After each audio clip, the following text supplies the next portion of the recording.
Hello, it's Kathleen Hannigan, Mentor to the Soul of Business. Welcome, Tuesday afternoon, time for Tuesday's tip. And in the distance I hear music playing, and it's Groovy Tuesday. So might be something I want to consider in the future, calling this a Groovy Tuesday tip. Anyway, nice coincidence. What I wanted to talk about today, I'm still reverberating from all of the remembrance ceremonies and all that went on in the weekend all over the country and all over the world in memory of 9/11. And one of the moments I was deeply touched was listening to Howard Lutkin, Howard Lutnick, who is the CEO of Cantor Fitzgerald.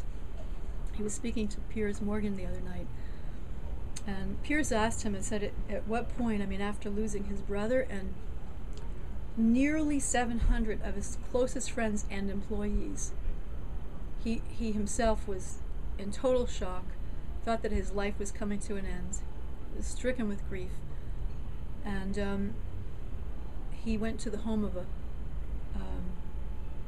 friend who reminded him that he had 300 or so employees in London, and he couldn't even think that he had anything beyond the loss at that moment. So Piers asked him, at what point did you make the decision to stay in the game, to really hang in there? And he said he called up London, and they were, all just so worried and they couldn't believe he was alive, and he was basically saying that he wanted to give up and why bother. And they said to him, no way, we won't let you do that. We have to do what we have to do.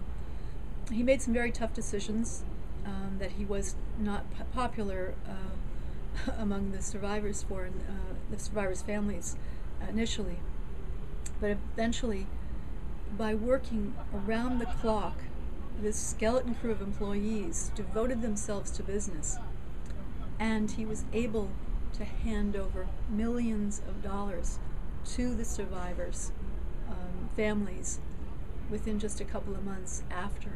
And he did that through business. He did that by elevating his own self-interest in business to something far greater than he had ever, in his whole life before, ever brought it to, really, to that point of true service.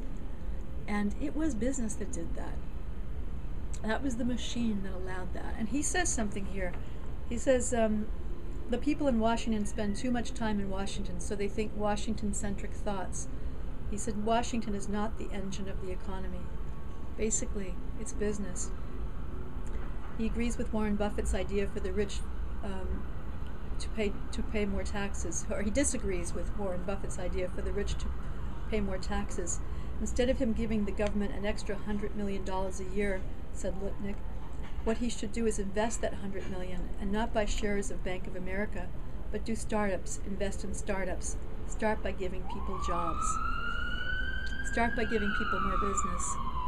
So though I may not agree with him on a lot of points, I was really deeply moved by this man and his willingness to take that grief and fuel it, fuel the vision he had of being able to give back and help those families survive.